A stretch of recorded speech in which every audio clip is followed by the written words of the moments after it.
Welcome to Cozy English. Tonight's stories are about strangers and about what passes between people who do not know each other and may never meet again. We spend most of our lives surrounded by strangers, on trains and in queues, in waiting rooms and on pavements, in the brief exchanges of daily life that are over almost before they have begun. Most of these encounters leave no trace, but some of them do. A stranger says the right thing at the right moment.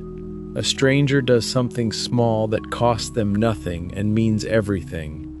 A stranger sits down next to you, and the conversation that follows is the conversation you needed to have.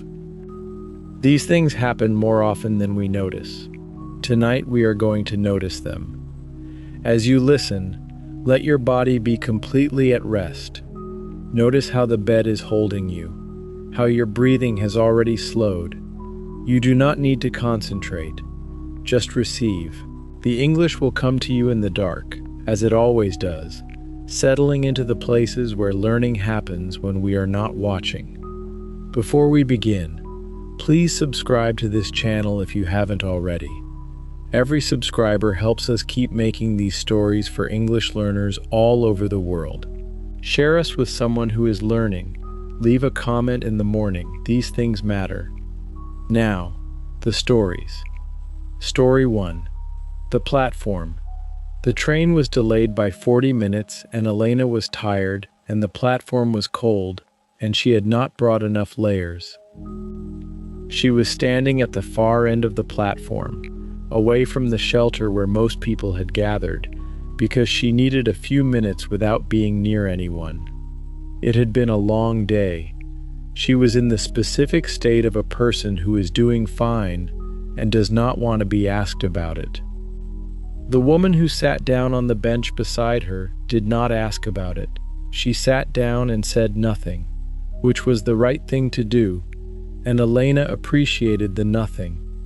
After a few minutes, without preamble, the woman said, "Cold tonight." "Yes," Elena said. A pause. Then the woman reached into her bag and produced a thermos flask. She poured 2 small cups of something, tea, it turned out, and offered one to Elena with the directness of someone who had decided to do a thing and was doing it. Elena took it. It was hot and it was good, and she wrapped both hands around it and felt something in her shoulders release. They did not have a conversation. Exactly. They sat together on the bench and drank their tea and watched the board, which still said delayed, and the platform, which was still cold. And it was companionable in the specific way of 2 people who have decided, without discussing it, that they would rather be in each other's company than alone. When the train arrived, they boarded in different carriages. Elena did not know the woman's name. The woman did not know hers. Elena thought about the cup of tea for the rest of the journey home, and the next day at intervals, and occasionally for years afterward, the particular warmth of it, and the not asking, and the simple humanity of someone deciding to share something without being asked. She bought a thermos flask the following week. She used it on cold platforms. She had, once or twice, poured tea for strangers who looked cold. Story 2. The wrong number. He had called the wrong number twice before he understood it was the wrong number. This was because the person on the other end of the wrong number had answered both times with the patience of someone who had decided to be helpful before the situation was clear. The first time, Marcus had said, "Hi, is this the repair shop?" And the woman had said, "No, I think you have the wrong number." And he had apologized and hung up and redialed and got her again. The second time, the woman had said, "Still not the repair shop," and there had been a warmth in her voice that was not quite laughter, but was adjacent to it. He had laughed then, which surprised him. He was in the middle of a frustrating morning, and laughter was not where he had been. "I'm sorry," he said. "I've clearly been given the wrong number." "It happens," she said. "What's broken?" He blinked. "What?" "You need a repair shop." "What needs repairing?" He told her. A clock, a mechanical one, his grandfather's, that had stopped and that he didn't know how to fix. She listened. Then she said, "There's a man on Cartwright Street. He's been fixing clocks for 30 years. He doesn't have a website, which is probably why you can't find his number. Just go in." He found the shop. The man fixed the clock in 2 days and charged him very little, and handed it back wrapped in a cloth as if it were something that deserved care, which it was. Marcus thought about the woman with the wrong number sometimes. He had never got her name. She had done nothing remarkable. She had been answered a wrong number, and instead of being irritated, had been briefly, generously helpful. A small thing. A thing that cost her perhaps 2 minutes. The clock was on his mantelpiece. It ran perfectly. He wound it every Sunday, which he had learned from the man on Cartwright Street, and when he did, he thought sometimes about the chain, the wrong number, the warmth in the voice, the information offered freely, the shop found, the clock fixed, the Sunday winding. Small kindness, long chain. Story 3. The Interview. She was waiting outside the interview room when she began to cry. She had not planned to cry. She had been holding it together for several days, since the news about her mother, which had arrived on Tuesday, 3 days before the interview she had been preparing for 6 weeks. She had decided to go to the interview anyway. Her mother would have said the same. She had put on the right clothes and taken the right train and sat in the waiting area with her folder on her lap and had been fine, completely fine, until something, a song from a phone somewhere, the wrong song, a song her mother liked, had undone her. She was sitting in the corridor, outside the interview room, with tears on her face, 2 minutes before she was due to go in. The receptionist, a young man, early 20s, who had checked her in and given her a glass of water and gone back to his desk, looked up from across the corridor. He looked at her for a moment. He got up. He came over and crouched down so he was at eye level with her and said, very quietly, "Do you need a few more minutes?" She looked at him. "I have an interview in 2 minutes," she said. "I know," he said. "I can tell them you're just arriving. It's fine. You don't have to." "I know," he said again. "Do you need a few minutes?" She nodded. He went back to his desk. She sat for 5 minutes and breathed and composed herself and thought about her mother and thought about the interview and decided she could do both, hold her mother and go into the room. The receptionist, from his desk, did not look at her with concern or pity. He simply went about his work as if nothing had happened, which was the right thing. At 5 past the hour, he came back and said, "Ready?" She said yes. She got the job. She started the following month. She passed the receptionist's desk every day, and they said good morning to each other with the particular warmth of two people who had shared a corridor moment that neither of them mentioned and both of them remembered. Story 4. The Neighbor. For 3 years, Mia and the man in the flat above hers had exchanged nothing but nods.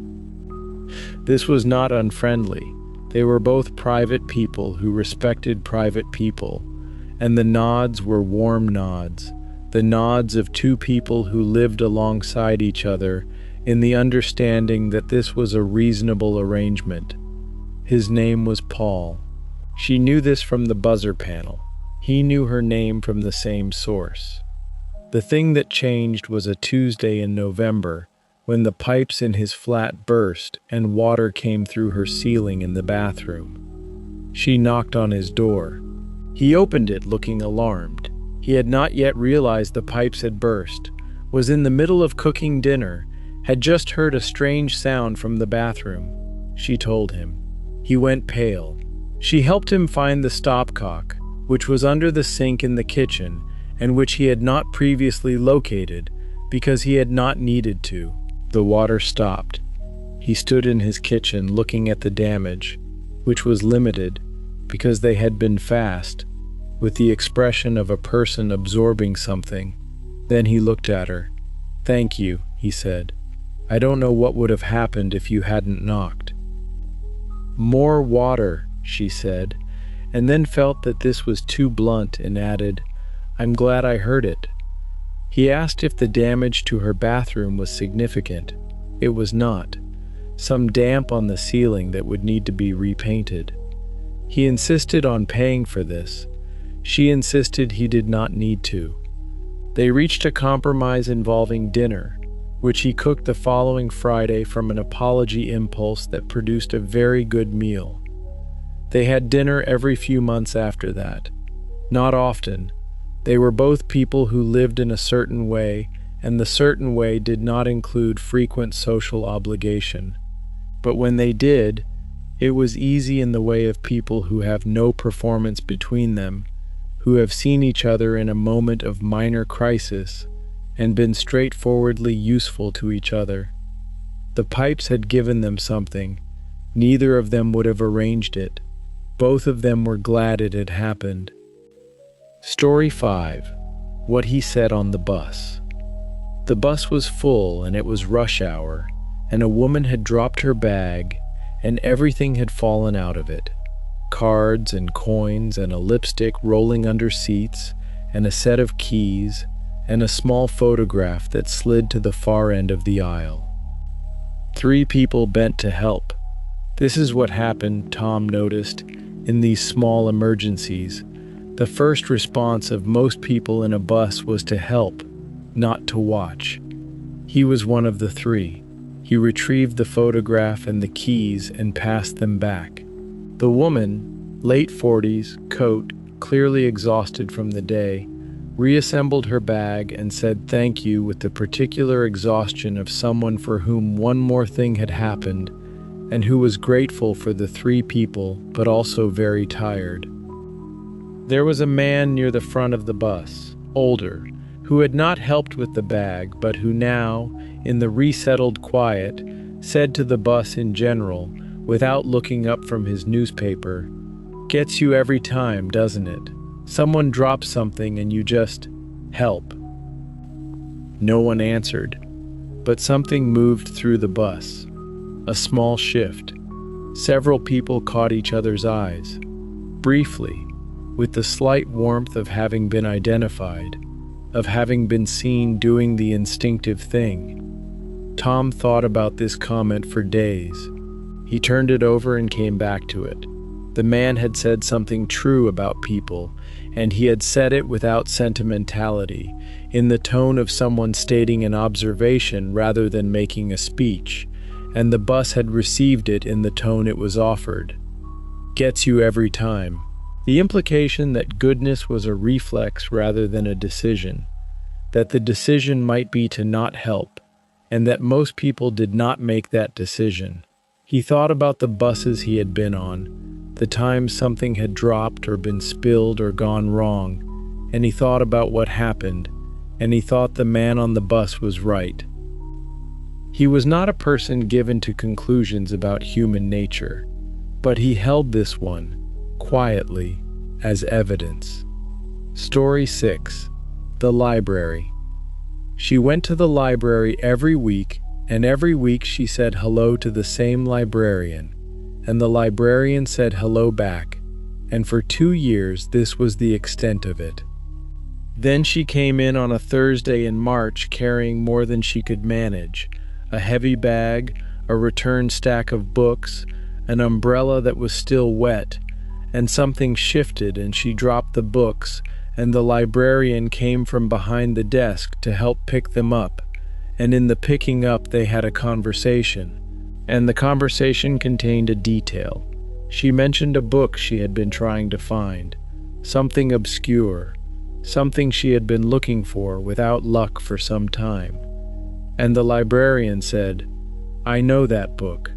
I know where there's a copy." This was the beginning of something. The librarian, her name was Ruth, which Lily learned that afternoon, had the particular knowledge of a person who had worked with books for 30 years. Not just their cataloging, but their contents and their connections to other books, and the way readers came back to things and what they were looking for when they asked for one thing and needed another. She found Lily the book she had been looking for. She also, over the following months, began to put things aside for her. Not always what she had asked for, sometimes adjacent things, sometimes things Ruth had simply decided she would like. Lily almost always liked them. It felt, she thought, like being read by a person who was also reading books, which was the particular skill of a good librarian. They became something. Not friends exactly. They never met outside the library, never had a conversation that was not in some way about books, but something specific. Two people in a long, unhurried, book-shaped conversation that had been made possible by a dropped stack and a Thursday and a wet umbrella. Lily moved away eventually, to another city. She found the library there. She introduced herself to the librarian and said, "I am looking for a book, and also, I am hoping to find someone who knows things." The librarian, who was younger and enthusiastic, smiled and said, "Let me see what I can do." It took a while. It was never quite like Ruth, but the conversation in the new library eventually began. Story 7, Platform 9. She had missed the last train and the station was closing, and she did not know what to do.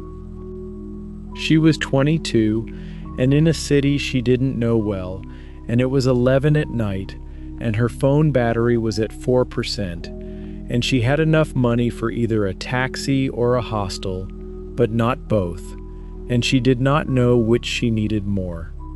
She was sitting on a bench outside the closed station when a woman about her mother's age came out of the station doors and looked at her with the practiced assessment of someone who could read a situation. "Missed the last one?" the woman said. "Yes," said Kara. "Where are you trying to get to?" Kara told her. The woman considered this.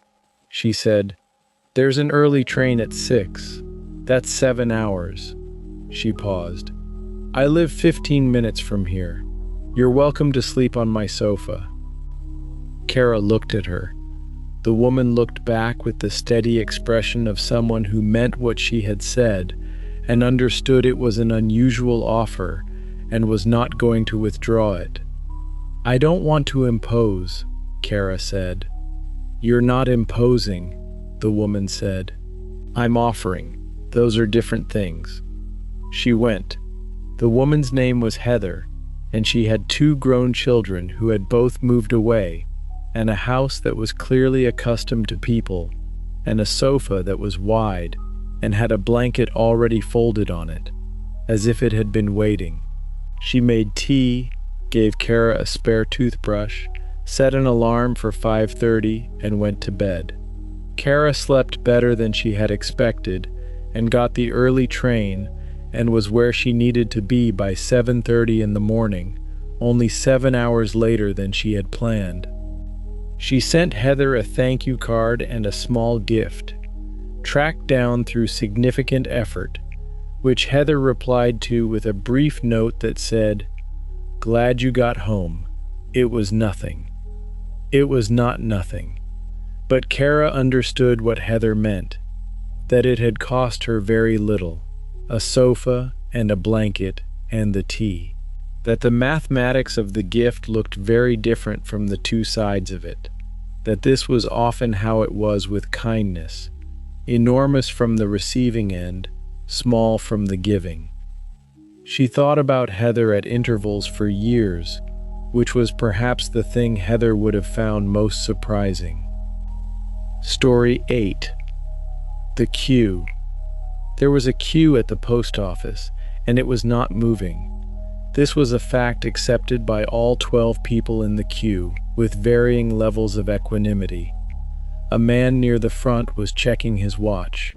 A woman with a pram was rocking it back and forth in the absent way of mothers managing small people in waiting situations. An elderly man near the back had brought a newspaper. Beside Jess, a girl of about 8 was leaning against the wall with the boneless patience of a child who has learned to wait while adults do things. She was not complaining. She was just there, looking at the wall, and then at Jess, and then at the queue. "It's not moving," the girl said to Jess, conversationally. "No," Jess agreed. "How long do you think?" "I have no idea," Jess said. "A while, I think." The girl considered this. Then she said, "I'm going to count how many red things I can see." She counted. She found 9 red things, which she reported to Jess with the specific satisfaction of a completed task. Then she asked Jess if she wanted to count something. Jess, who had been thinking about whether to give up and come back later, found herself counting things. Blue things, it turned out, because the girl had already taken red. There were 4 blue things. By the time Jess had counted the blue things, the queue had moved 3 places. The girl had moved on to counting corners. The man checking his watch had put his watch away. The woman with the pram had struck up a conversation with the person in front of her about something unrelated. Jess thought about the girl on the bus home. She thought about the particular gift of a child in a queue, the absence of impatience, the willingness to make something out of the wait. She thought about how little it had taken to make the queue bearable, a game, the color red, the specific attention of a small person who had decided that counting things was the correct response to waiting. She came home in a better mood than she had left it. She thought about who to thank for this and concluded that you could not really thank a child for being a child, but that it was worth noticing. Story 9, The Note. When David moved into the flat, he found a note under the kitchen sink. It was not addressed to him. It was addressed to whoever you are, which he thought was the right level of specificity. It was written in a handwriting that was neat and had clearly taken some care. The note said, "Some things I wish I had known. The boiler makes a noise on Tuesday mornings. This is normal. The previous owner of the boiler believed it was not normal and called a plumber 7 times. It is normal. The window in the bedroom sticks in summer. You need to lift and push. Don't just push. The upstairs neighbor, Mr. Kareem, works nights and sleeps until noon. He is a very good neighbor and will appreciate it if you know this.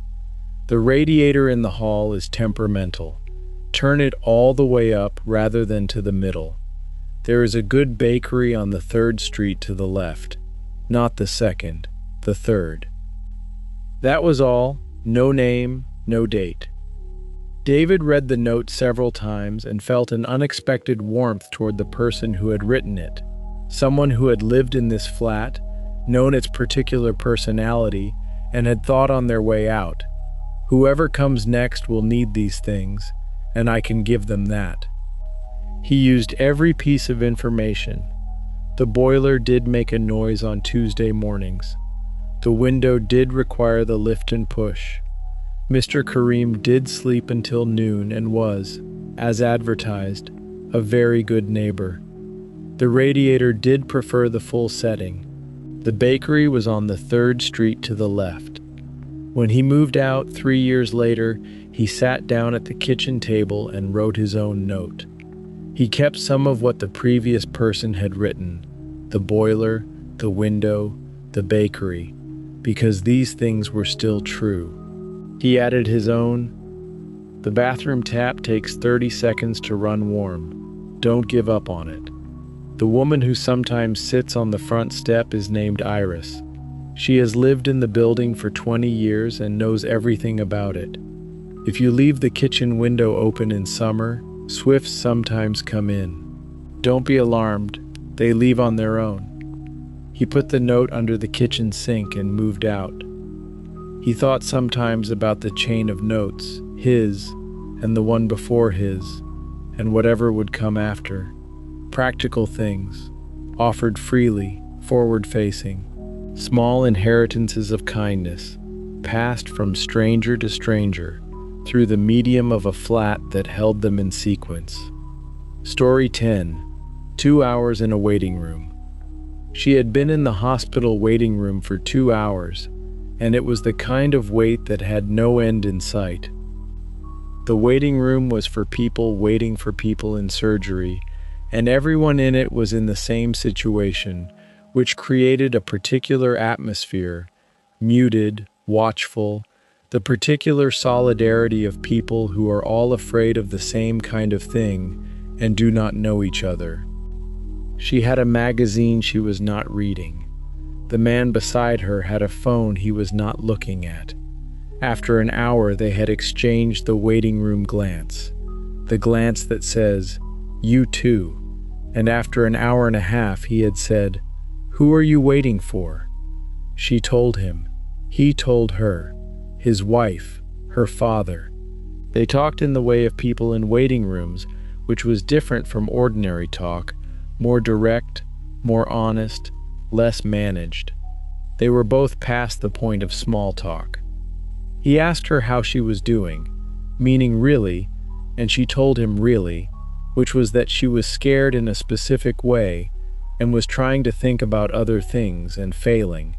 He nodded. He said he was the same. He said he had been in this room before, 4 years ago, for a different surgery, and he had been the same then too. And what he had learned was that the fear was just the fear, and it did not mean anything was wrong. It meant you loved someone. This was simple, and was exactly right. They sat together for the rest of the wait. They did not talk much more. They had said the main things. When her name was called and she stood up, he said, "Good news," meaning, "I hope it is." She said the same to him. She did not know what happened in his story. She had good news of her own. She thought about the man in the waiting room. His name had been James, she thought, for years afterward, in the particular way you thought about people who had been exactly what you needed at the exactly right moment. She had been a stranger to him. He had been a stranger to her. In the waiting room, they had been something else, for 2 hours, because the waiting room required it. Then they had gone back to being strangers. She thought this was one of the things life offered that most people did not think to name as a gift. The stranger who was briefly, precisely, exactly what you needed. Story 11. The Umbrella. It was raining heavily, and she had no umbrella, and she was standing under the awning of a closed shop, calculating how wet she would get if she ran for it. Very wet, she concluded. A man came to stand under the same awning. He had an umbrella. He looked at her, looked at the rain, and said, "Where are you heading?" She told him. He said, "That's on my way. Come on." They walked together under his umbrella, which was large enough and which he held at the angle that covered her more than him, which she noticed and which she thought was the kind of thing people did without acknowledging that they were doing it. The rain was very loud on the umbrella. She said thank you and he said it was fine, and they walked in the particular companionship of two people sharing a small shelter through a downpour. At the corner where their routes diverged, he said, "Across the road and second left, you said?" She said yes. He reached into his bag. He produced a folded umbrella, compact, second-hand looking, clearly a spare. "Take it," he said. "I've got mine." She tried to say no. He was already walking away. He raised a hand without turning. She stood on the corner with the folded umbrella in her hand and the rain coming down and laughed. Not at anything specific, just at the situation, at the man with the spare umbrella, at the morning. She used the umbrella for 3 years. It was a good one, despite its appearance. When it finally broke, she kept the handle, which was wooden and which she found she could not bring herself to throw away. She knew this was sentimental. She was sentimental about the umbrella in the way you were sentimental about the objects connected to good things, not the umbrella itself, but what it represented. The man with the spare, the corner in the rain, the laugh. Story 12. What she did for her neighbor. For 6 months, every Tuesday, Rosie dropped off a bag of groceries at the flat at the end of the corridor. The flat was occupied by a man named George who was in his 80s and who had broken his hip in the autumn, and who had, when she had knocked on his door to introduce herself shortly after the fall, answered in a way that made it clear he was managing and did not wish to make a fuss. She had said hello and they had had a brief, pleasant conversation, and she had gone home and thought about the managing and the not making a fuss. She had knocked again the following Tuesday with a bag of things from the supermarket. He had opened the door with an expression that was trying to be resistant and did not quite make it. She had said, "I was going anyway, it's no trouble." This was true and was also beside the point. He had taken the bag. The next Tuesday she had knocked again. By the third Tuesday it was an arrangement, acknowledged tacitly without ever being discussed. He told her what he needed. He always made a list, which she found touching, the precision of the list. And she got it, and they had a conversation in the doorway that was sometimes 10 minutes and sometimes half an hour, depending on what there was to say.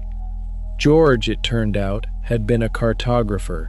He had spent 30 years making maps of places that were at the time unmapped, remote places, difficult terrain, the kind of work that combined technical precision with the particular humility of a person who went to a place in order to record it rather than to change it. He told her things she had not known about maps and about the world and about the difference between a place on a map and a place you had stood in. She told him things too, about her work and her family and the neighborhood and what had changed since he had last been outside in any regular way. When he recovered and was able to go out again, the Tuesday arrangement quietly changed form, less regular, but not gone. She still knocked. He still opened the door. They had become, over the 6 months of the groceries, something. Not family, not quite friends in the usual sense. Something that had no good name and did not need one. She had done it because someone needed help and she could give it. What she had not expected was what she received.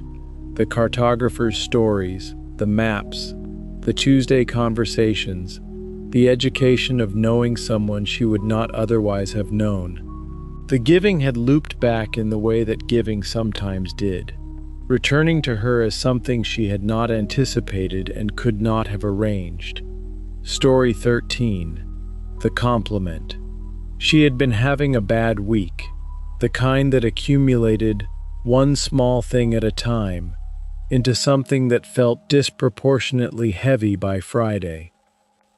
She was in a coffee shop, waiting for her order, not looking at anyone in particular, when the woman behind her in the queue said, "Excuse me, I love your coat." Nina turned. The woman was perhaps 60, practical looking, carrying a canvas bag. She was not saying it to be social. She was saying it because she meant it. "Thank you," Nina said. "It's old. I almost got rid of it last year." "I'm glad you didn't," the woman said. "It's exactly the right color for you." The exchange was over in 20 seconds. Nina took her coffee and sat down, and something had shifted. Not dramatically, not permanently, but for that afternoon. The accumulation of the week was still there, but it was lighter. She had been seen by a stranger, briefly and warmly, and it had done something. She thought about the cost of the exchange to the woman, the noticing, the decision to say so, the 5 seconds of speaking. She thought about what she herself noticed about strangers and usually kept to herself: the person with the good shoes, the child with the excellent hat, the man on the bus reading the book she had. Story 14. The Umbrella. She had been caught in the rain without an umbrella on a Tuesday in November, on a street she did not know well, and a woman had stopped and shared hers. Not offered it, shared it. Stood next to her at the bus stop under the same umbrella, a large enough umbrella for two, and held it at the angle that covered them both, and did not seem to find this remarkable. They had talked while they waited. Small things: the rain, the bus, the unreliability of the November sky. The woman was from another part of the city and was waiting for the bus that went south, not her bus. When her bus came, the woman had said goodbye, and they had parted, and the woman had gone back to standing in the rain under her own umbrella. She thought about this for a long time afterward, disproportionately. It was a small thing, 10 minutes under someone else's umbrella, but the woman had stopped, which no one had to do, and had positioned the umbrella to cover them both, which no one had asked her to do, and had then simply stood there in the rain as if this were ordinary behavior. She had bought a large umbrella the following week, one big enough for two. She had used it in the ordinary way, alone, for some months. On a Tuesday in February, she had seen a man caught in rain at a bus stop, and she had shared her umbrella with him, and they had waited for the bus together. She never told him about the woman in November. It seemed beside the point. The point was the umbrella and the rain and two people under it. Story 15. The Old Man on the Train. She had been on a train for 3 hours, and for the last 40 minutes of those 3 hours, she had been in conversation with a man who was 91 and who had more interesting things to say than most people she had met. He had started talking by asking if she minded him asking where she was going. She did not mind. She told him, he told her where he was going, to visit a great-grandchild who had just been born, which he said with the satisfaction of someone describing an event worth the journey. He was 91 and clear-minded and had a quality of attention that she recognized as the opposite of the distraction she usually encountered. He was entirely present, looking at her while she spoke, responding to what she had actually said rather than to a general version of it. He told her about things he had seen in 91 years, not in the way of someone performing their age, but in the way of someone who found the world interesting and had found it interesting for a long time. He told her about a city he had visited in 1962 that no longer existed in the form he had known it. He told her about learning to drive, which he had done in his 50s, and flying for the first time, which he had done in his 30s, and computers, which he had adapted to because he had not seen the alternative. She asked him what he had found most changed. He said, the speed of everything. He said it without judgment, only as an observation about how the world had moved. She got off at her station. He continued. She thought about the conversation for days. Story 16. The Grocery Queue. The queue at the grocery was long, and the man in front of her was counting change for something that turned out to be slightly more than what he had. She saw this happen before it concluded. She watched him count, recount, come up short by an amount that was small. She had her card in her hand already. She said, "Please let me, it's fine." He said, "No, really." She said, "I insist." She paid the difference, which was less than the cost of a coffee. He was embarrassed, and she could see him being embarrassed, which she tried to make lighter by saying something about having been in exactly the same situation, which she had. He thanked her genuinely. She said, "Have a good day." She meant it. She paid for her own groceries and walked home and thought, "That was the easiest good thing I have done this week." The ease of it was not something she thought about often, but seemed worth thinking about.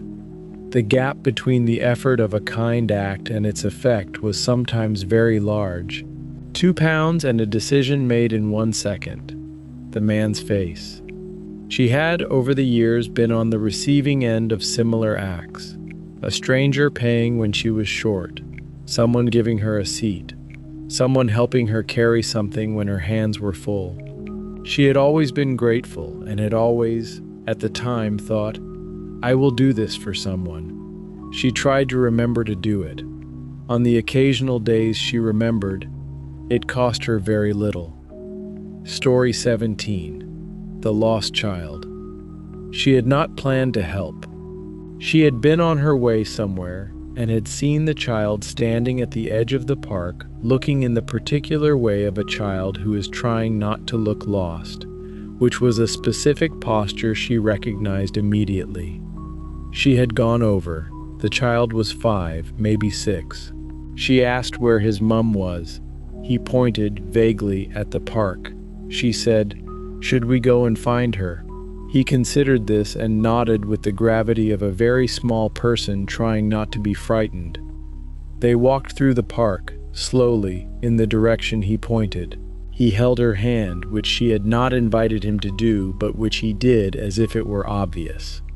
They found his mother near the play equipment, her face cycling rapidly between the relief of finding him and the horror of the interval during which she had not known where he was. The child said, matter-of-factly, "This lady found me." His mother said, "Thank you, oh my God, thank you." She said, "It was fine, he was fine, he was right at the edge." His mother hugged him and he accepted the hug, with the slight embarrassment of a child who had now fully recovered his composure. She walked to where she had been going, 10 minutes later than planned. She thought about the hand-holding.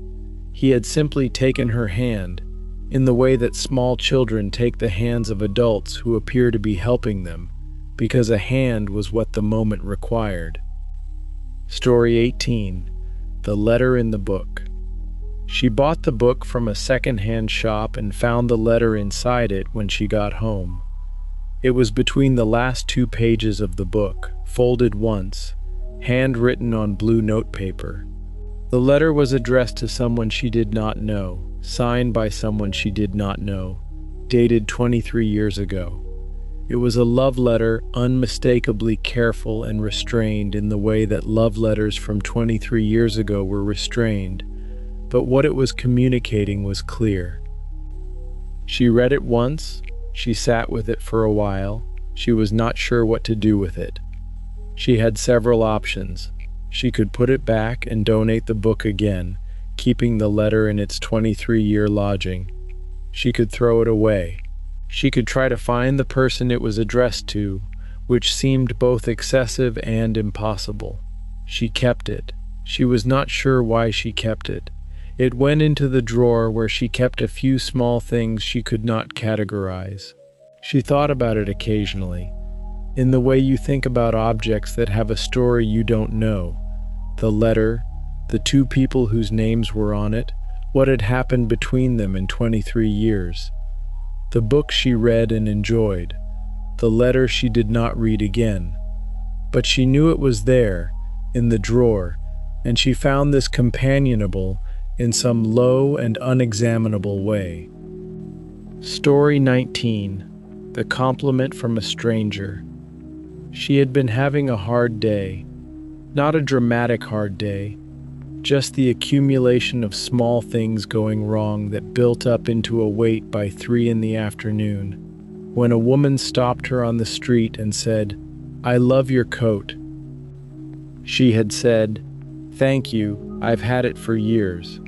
The woman had said, "It's exactly the right color," and then she had walked on. The exchange had taken perhaps 15 seconds. She thought about it for the rest of the day. This was not because the compliment was exceptional.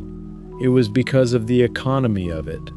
A stranger had paused in her day to say something kind and had not waited for anything in return. She had not wanted to talk, which she had signaled by not asking about the coat, and the woman had not imposed. She had said the thing and continued. She had felt for the rest of the afternoon slightly better than before. The accumulation of small things had not been resolved, but it had been interrupted, briefly, by a person she did not know who had noticed something and said so. She tried to do this more. She tried to say when she was thinking something positive about a stranger, about their clothes or their shoes or the way they were managing their day, without it being odd or extended. Just, "I like your bag." Just, "You chose a good book."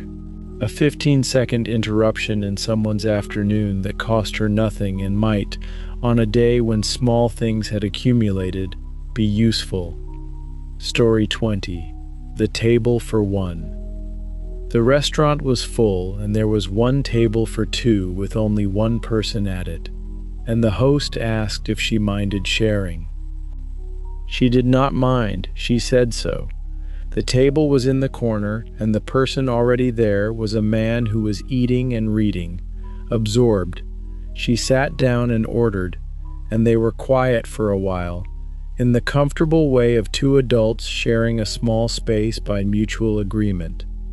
He finished his food before she finished hers, and he closed his book and, because silence in close proximity reaches a natural point at which something is said, he asked if she was visiting the city. She was. They talked. Not long, the rest of her meal, perhaps 20 minutes. He was from the city and had lived there all his life, and had the particular way of talking about a city you know well, not as a tour guide, but as someone who had a relationship with specific streets and seasons. He mentioned a market she had not planned to visit, and described it in a way that made her want to go. She went the following morning. The market was exactly as he described. She bought things she hadn't expected to buy, and ate something very good standing at a stall. She did not meet him again. She did not know his name. But she had the market, which she would not have had, because of 20 minutes at a shared table in a full restaurant. Story 21. The note on the car. She had parked in a way that was slightly over the line into the adjacent space and had come back to find a note on her windscreen, and the note had not said what she expected it to say. She had expected, "You're over the line. You've taken part of my space. Be more careful," or a less polite version. She had been prepared for this, mildly, as she approached the car. The note said, "I hope you're having a good day, that's all." No reference to the parking. She had stood by the car reading it. She had looked around, as if the person who wrote it might be visible. She could not think of a reason for this note, except that someone had decided to leave a note on a stranger's car that contained only a wish for their good day. She carried the note home and put it on the kitchen counter. Her husband read it and said, "Who writes this?" She said, "I don't know." He said, "Someone good." She agreed. She had it on her fridge for several months, not because of what it said, which was small, but because of what it was. Evidence of a person who had the impulse to wish well to a stranger and who acted on the impulse without looking for anything in return. Story 22. The seat on the bus. He had given up his seat on the bus hundreds of times and had thought nothing of it each time, but he remembered one time specifically. The bus was crowded, as it always was at that hour, and he was in a window seat, and a woman got on who was carrying a baby and also a large bag, and also another child who was perhaps 3. He stood immediately. She said, "Thank you so much." He said, "No, please." The 3-year-old sat next to her mother and looked at him with the solemn assessment of small children, and then, apparently, approved, and went back to looking out the window. What he remembered was not the standing, which was automatic, but what happened 5 stops later. The 3-year-old had been given a biscuit to keep her quiet, and had held it for several stops, and then, with the deliberateness of a decision made carefully, she had held it out to him. He was standing nearby holding the rail. He looked at the biscuit. He looked at the child. The child continued to hold it out. He took the biscuit. He said thank you to the child. The child nodded, satisfied, and went back to looking out the window. He ate the biscuit. It was a simple butter biscuit, and it was very good. He thought about this exchange when he thought about kindness being returned. Not always in the same form. Not always by the person you helped. Sometimes by a 3-year-old offering you a biscuit on a bus for reasons of her own. Story 23. The Mechanic.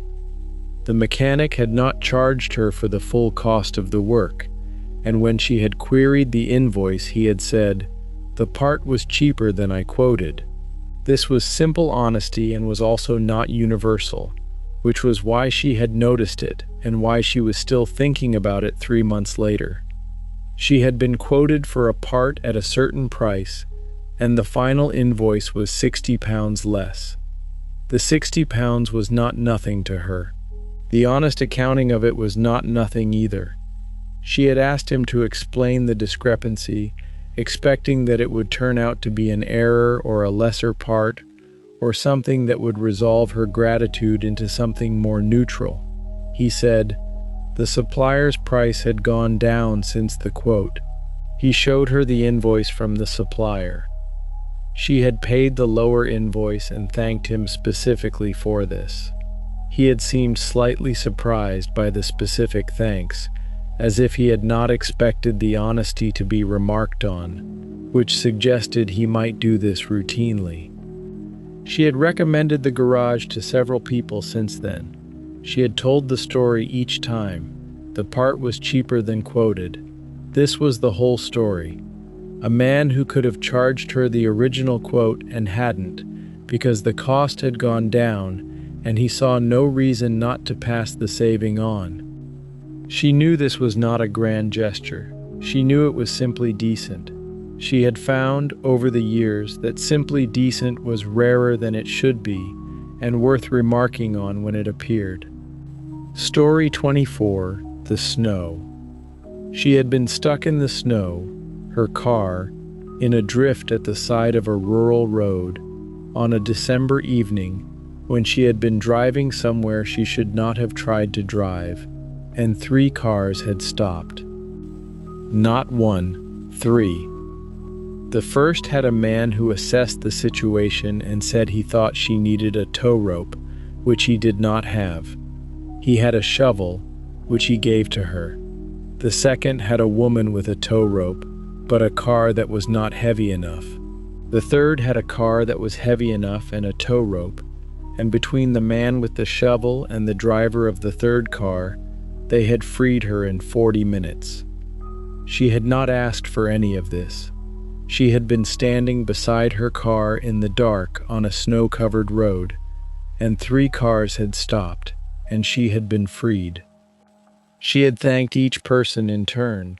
She had offered money, which was declined by all 3 with varying degrees of emphasis, the first firmly, the second with a wave, the third with a laugh that suggested the idea was slightly funny. She had stood in the road watching the third car's taillights disappear, and had felt a quality of gratitude that was larger than the event seemed to require.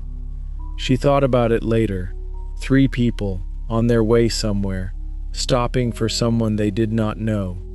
She was not naive about the world. She knew the world contained people who drove past. That evening, 3 people had stopped, and she had got home, and this was worth carrying. Story 25. The Phone. She had dropped her phone in the market, in the crowd, and had not noticed, and someone had found it and run after her. The someone was a teenager who had to run for 30 seconds to catch her, and who then said, breathlessly and slightly embarrassed at his own breathlessness. "You dropped this." She had taken the phone. He had turned to go. She had said, "Wait, please." She had looked in her bag for something to give him and found £7 in coins. He had not wanted to take it. He had said, "It's fine, don't worry." She had said, "Please, it's important to me that you take it." He had taken it, still slightly embarrassed, and had gone. She had thought about the slight embarrassment. He had done the obvious right thing and had been embarrassed to be thanked for it, as if the rightness of it was so clear that the thanking was unnecessary. She found this beautiful in the specific way that unself-conscious goodness was beautiful. She had been careful with her phone since then in a way she had not been before, not out of anxiety about losing it again, out of the awareness that losing it had produced something she had not expected, a teenager running through a market, breathless with her phone. Story 26. The Queue Jumper. He had been in the queue at the post office for 20 minutes when a man walked to the front and began to be served. He had watched this happen, as had the 6 other people in the queue, with the particular collective energy of people deciding whether to respond and how. He had decided to say something because not saying something had always, in his experience, left him with a residue of mild regret. He said, "There's a queue," calmly.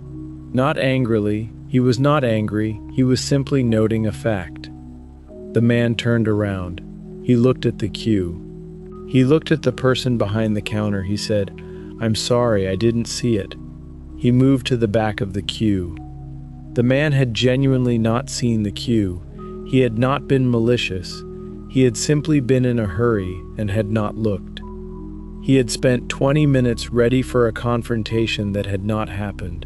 He had been in the queue for 20 more minutes, alongside the man who had not seen it, who turned out to be the kind of person who made brief, affable conversation while waiting, and who, when he finally reached the counter, turned out to be posting a very large number of birthday cards, which he was clearly embarrassed about. He walked home having made no enemies. He had said something and it had been received in the spirit it was meant. This was not always how it went. When it went this way, he tried to remember it, against the days when it didn't. Story 27. The Tourist. He had lived in the city his whole life and had never been in the cathedral, which was in the center and which was visited by thousands of tourists every year, and which he had passed several hundred times without entering. On a Wednesday in March, a woman had stopped him outside it and asked, in French, if he knew where the entrance was. He said, "I think it's on the other side." He walked with her to find out. The entrance was where he thought. She said thank you and was about to go in.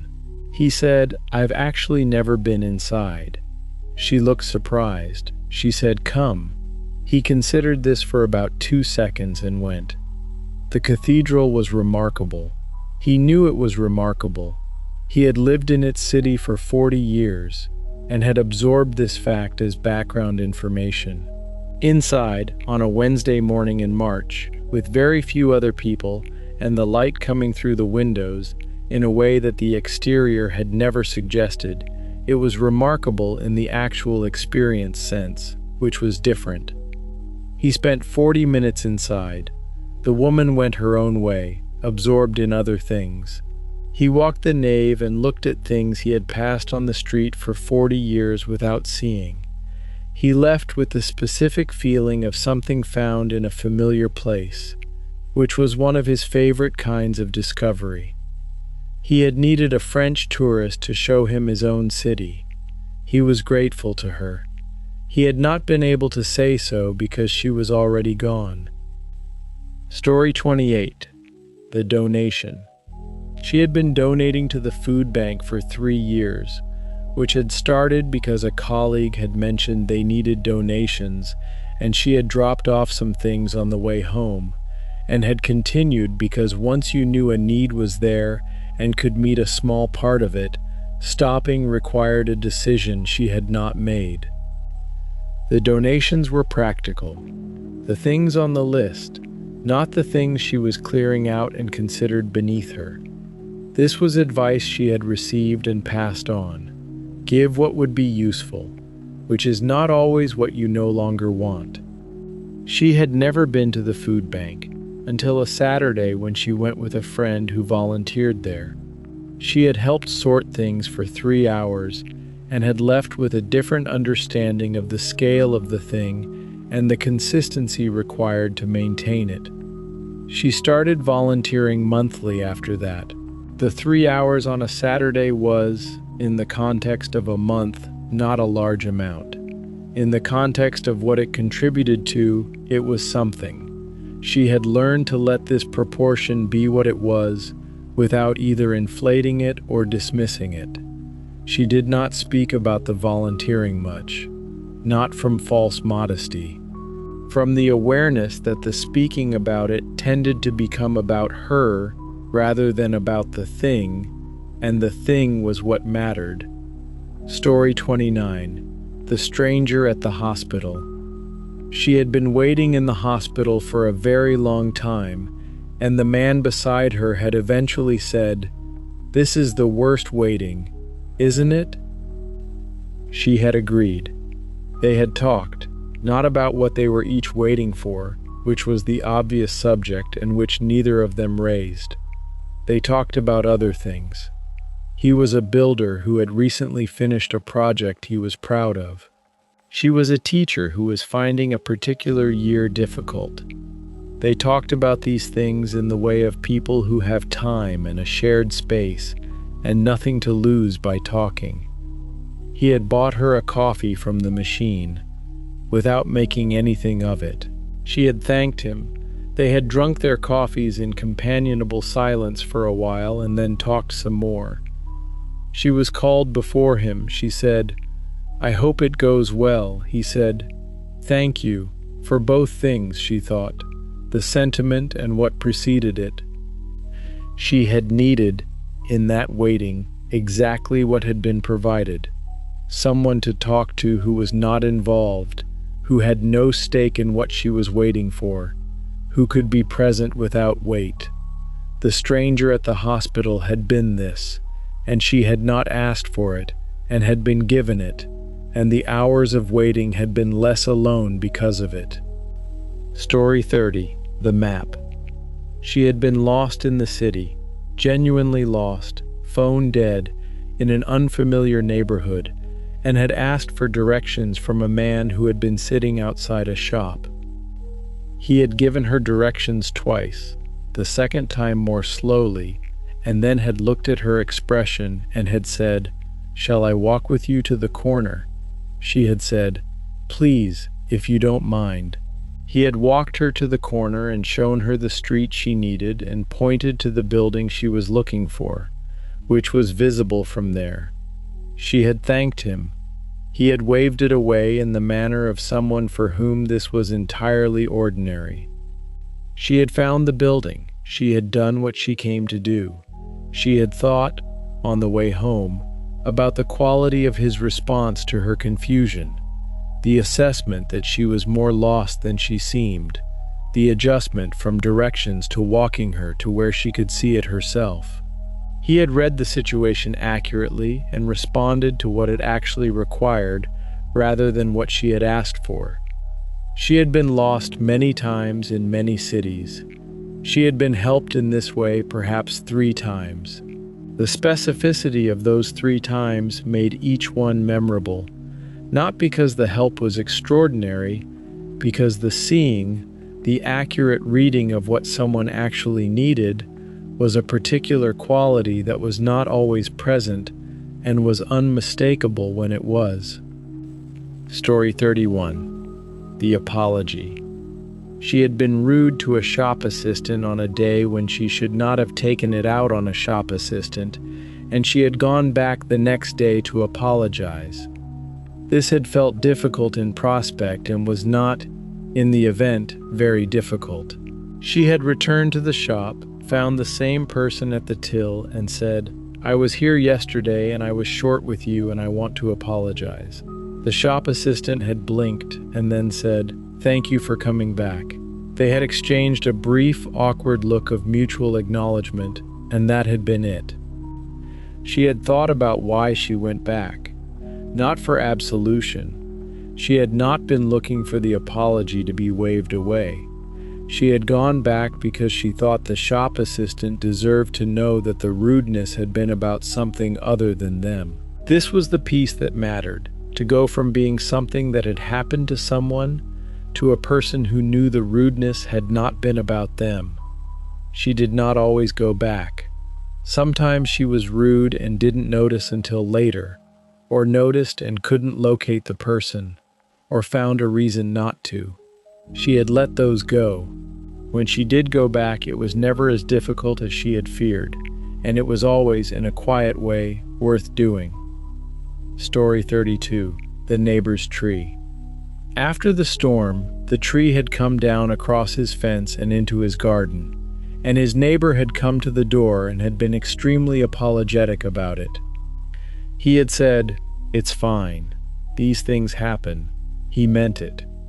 The neighbor had insisted on clearing it himself and had come over 3 Saturdays in a row with a saw, and they had worked on the tree together, which he had not expected. He had offered tea each time. By the 3rd Saturday, they had reached the easy conversation of people who have done something physical together. The fence had been fixed by a company the neighbor had hired and paid for. He had not asked for this and had tried to share the cost. The neighbor had declined. He had known his neighbor for 6 years before the tree. He had known his neighbor's name, the car he drove, the approximate number of people who lived in the house. He had waved. The tree had changed the knowledge into something more like acquaintance. He knew now that the neighbor had a methodical way of working, that he drank tea without sugar, that he had opinions about the right way to split wood. He had sometimes thought, "It is strange that it took a storm and a fallen tree, but then it had to take something, and it had taken this, and he was glad of it." Story 33. The Interview. She had been interviewing for a job she was not sure she wanted, in a city she was not sure she could afford, and the interviewer had said something that stayed with her.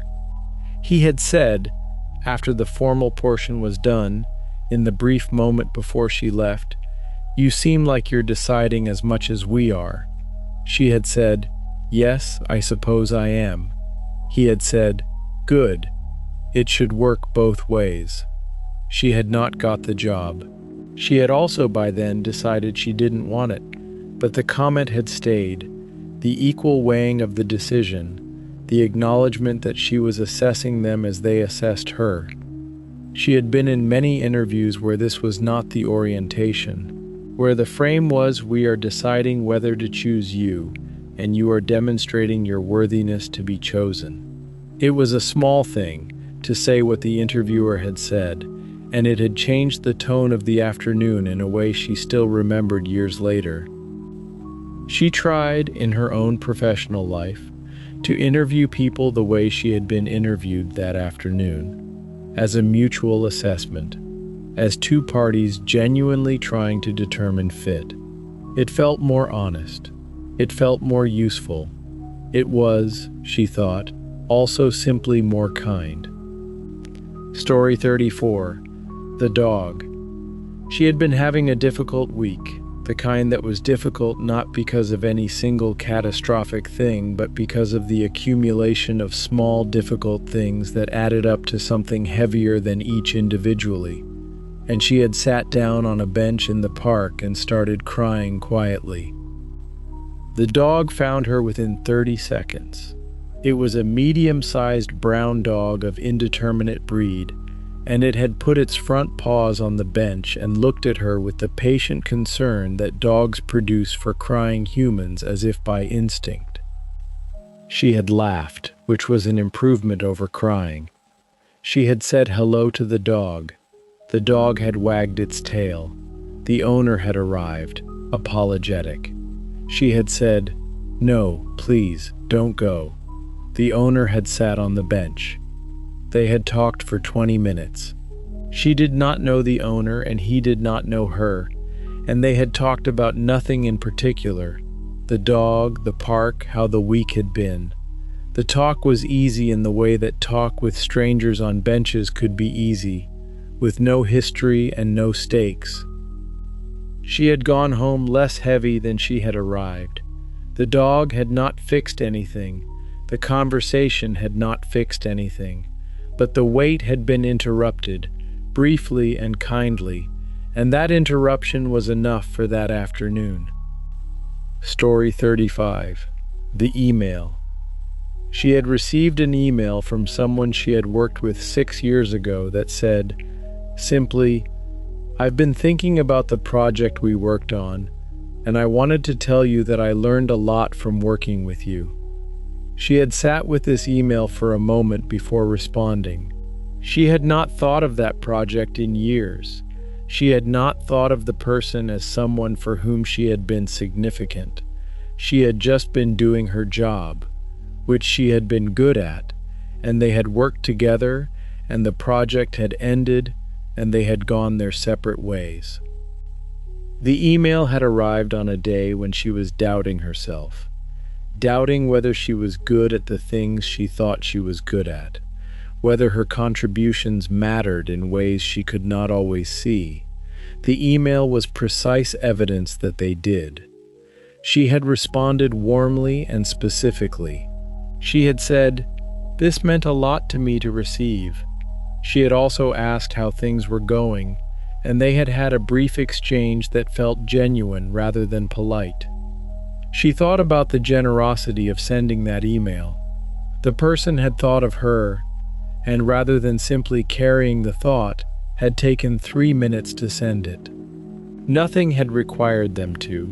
There was no occasion, no pending collaboration, no material reason, just the thought and the act of sharing it. She had started doing this herself when she had the thought. When someone came to mind as someone whose work had mattered to her, she tried to say so. It cost nothing. She knew, now, what it was worth. Story 36. The Table. She volunteered at a community dinner once a month, and had been doing so for 4 years, and what she had found was different from what she had expected to find. She had expected to feel useful, and she did, in the practical sense. She helped cook, she served, she cleared. But the feeling she had not expected was how much she received in the receiving end of the evening. Not gratitude exactly, though gratitude was present. The conversation. She sat and ate with whoever sat with her, which the organizers encouraged. She had, over 4 years, eaten with a very wide range of people. She had talked about things she would not have talked about in her usual circles. She had been told things she would not otherwise have been told. She had been surprised by people, repeatedly. The community dinner had told her, monthly, that the world was larger than her habits made it appear, that the people beyond her immediate circle had complex and interesting lives that intersected with hers in the brief space of an evening meal. She had stopped thinking of the volunteering as giving. It was too mutual for that word. It was more like exchange. She brought something, they brought something. The exchange was the thing of value. Story 37. The Delay. The train had been delayed for 2 hours, and he had found himself stranded in the station with 40 people who were also stranded. He had bought a sandwich from the station and sat on the floor near the gate, as had several others. The woman next to him had a child who was restless, understandably, given the 2 hours, and he had, on impulse, asked the child if she would like to be read to. He had a book in his bag. He usually did. The child's mother had looked at him with the mixture of gratitude and assessment that parents directed at strangers who addressed their children. He had met the assessment steadily. She had said, "Yes, please, if you don't mind." He had read 3 chapters of the book, a story about a small bear and a series of misadventures, while the child listened with the focused attention of the completely absorbed. Other people nearby had drifted over. He had ended up reading to a small audience of 4 or 5 adults and 1 child in a train station for 40 minutes. The train had eventually come. They had dispersed. He had found the 2 hours, which should have been tedious, memorable instead. The reading had helped him as much as it had helped the child. He had been outside his own delay, which was the best place to be when a delay was unavoidable. Story 38. The Window Seat. She had been flying alone, nervous. She was always nervous on planes, had been for 20 years, and the man in the middle seat had noticed. He had said, quietly, when they were still on the ground, "If it helps, I fly this route every week and it's very boring." She had said, "I'm sorry." He had said, "The flight. It's boring. Nothing happens." She had understood. He had been right. Nothing happened. The flight was 45 minutes of ordinary turbulence, an ordinary descent, and an ordinary landing that was, for her, a relief. At landing, she had let out the breath she had been holding, and the man had said, "See? Boring." She had laughed. He had not talked to her during the flight itself, which was exactly right. He had said one true and useful thing, and had then left her to find the truth of it herself. He had not monitored her anxiety or tried to manage it. He had given her one piece of information and trusted her. She had thought about this as a model for how to help someone who was afraid. Say one true thing, then leave space. Don't manage. Don't hover. Give the information and let it do its work. She still flew nervously. She still thought, boring. Nothing happens. It helped. Story 39. The Flowers. She had brought flowers to a colleague who was in the hospital because someone had mentioned it in passing, and she had thought, I should do that. The colleague was not a close colleague. They worked in different parts of the office and had the civil, friendly relationship of people who saw each other often, but did not seek each other out. She had brought flowers anyway, because the hospital stay was long, and she had thought flowers might help. The visit had lasted 20 minutes. They had talked in a way they had not talked at work. More directly, more personally, with less of the usual professional register. The hospital room had removed the office context, and in the absence of it, they were just 2 people. She had left thinking, I didn't know her. She had worked alongside this woman for 3 years and had not known her. The knowledge she had gained in 20 minutes in a hospital room was more than 3 years of corridor civility. She had visited again the following week, and again after the woman came home. A friendship had developed, slowly and from this beginning, that she had not expected and that she now valued. She thought sometimes, what if she hadn't brought the flowers? What if she had noted the hospital stay and done nothing, because they weren't close enough to make it obvious? She was glad she had gone. She was glad the flowers had been an opening. Story 40. The Note in the Window. The note in the window of the house she passed every morning said, "Have a good day." It was written in large letters on a piece of paper and had been there for 2 years. She had noticed it on a day when she needed it. She had been having a morning that was in the process of becoming a bad morning. The small accumulations of wrongness that sometimes gathered before 9 o'clock, and she had looked up and seen the note. She did not know who lived in the house. She had never seen anyone at the window or going in or out. The note was just there, day after day, for whoever passed, which was many people, which was her. She had thought about it many times since. The act of writing the note and putting it in the window was, she supposed, 10 minutes of effort, done once, 2 years ago. The note had been there every morning since, for the walk to work of everyone who passed. 10 minutes, 2 years of mornings. She had considered writing a note of her own and sliding it through the letterbox. I walk past your house every day, and your note has helped me many times. She had not done it. She was not sure whether to. She passed the house every morning. She looked at the note. She had a good day, often, beginning from that moment. Story 41. The Extra Mile. He had driven an extra 40 minutes to return something to someone who had left it at his house by accident, because the something was a photo album, and he thought it would matter. The album had been left by a guest at a gathering. He had found it 3 days later, behind a chair. He had texted to let the guest know, and the guest had said, "Oh, thank you. Whenever is convenient, no rush." He had driven it over that weekend rather than waiting for convenient, because it was a photo album, and he thought the guest was being polite about the rush. The guest had opened the door and had seen the album, and her expression had confirmed the decision. She had said, "I've been looking for this everywhere."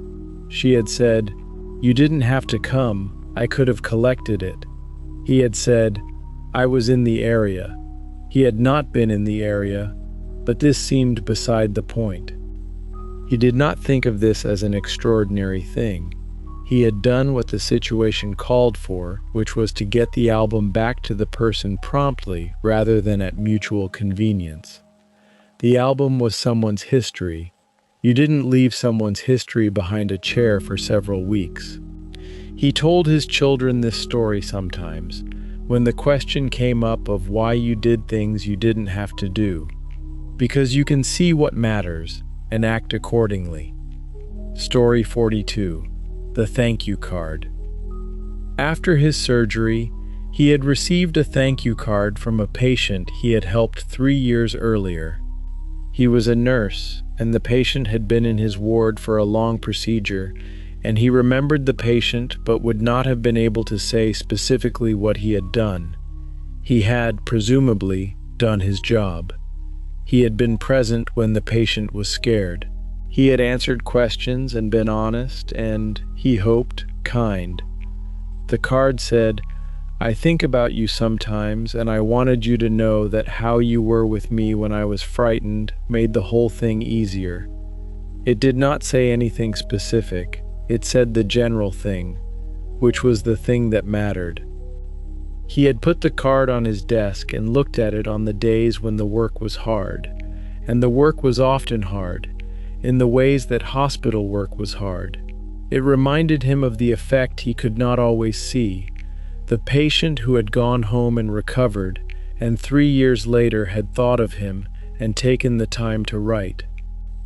He thought of the card when he was with patients who were frightened. He thought, "I will not know what this means to them. I will do it anyway." The doing was the thing. The knowing was a bonus, and you got it rarely, and that was fine. Story 43. The Quiet Kindness. She had been raised to understand that the loudest kindness was not always the most useful. Her grandmother had been the source of this understanding, not through instruction but through example. Her grandmother had sent parcels, appeared at doors, remembered dates, and known what was needed without being told, and had done all of this without ceremony, without expectation of acknowledgement, without making the recipient feel the weight of being helped. She had found this difficult to learn. She had a tendency toward the larger gesture, the announced kindness, the giving that came with a slight quality of wanting credit. She had recognized this in herself and had been working on it for years.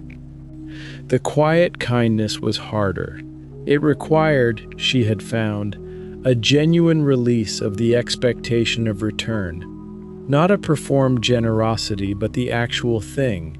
which was doing what was needed because it was needed. Her grandmother had managed this. She was still learning it. The most useful things anyone had done for her had usually been quiet.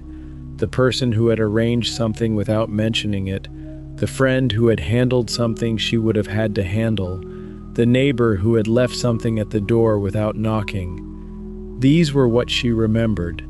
These were what she tried to practice, imperfectly, getting a little better. Story 44. The Stranger Who Waited.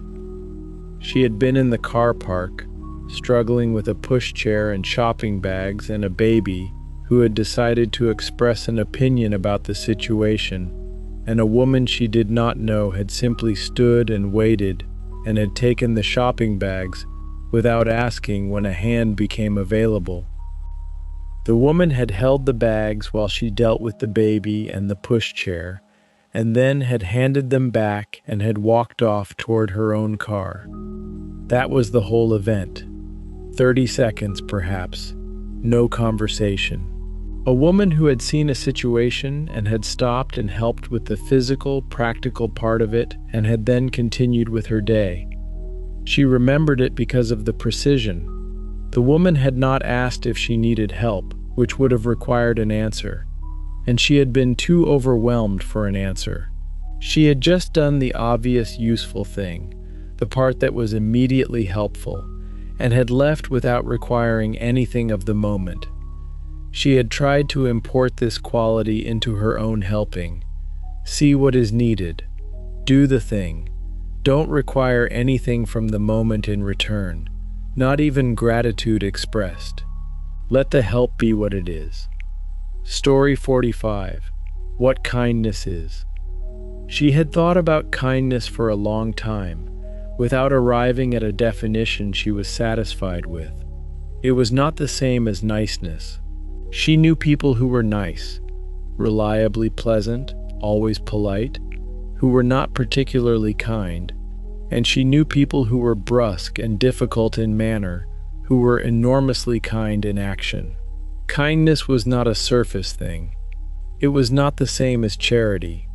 Charity could be performed at distance, from a position of having more and giving some. Kindness was immediate and specific and particular. It happened between people, in response to this person, now, in this situation. She had come to think of it as a form of attention. Kindness began with seeing what was actually there, what was actually needed, what this person in this moment was carrying.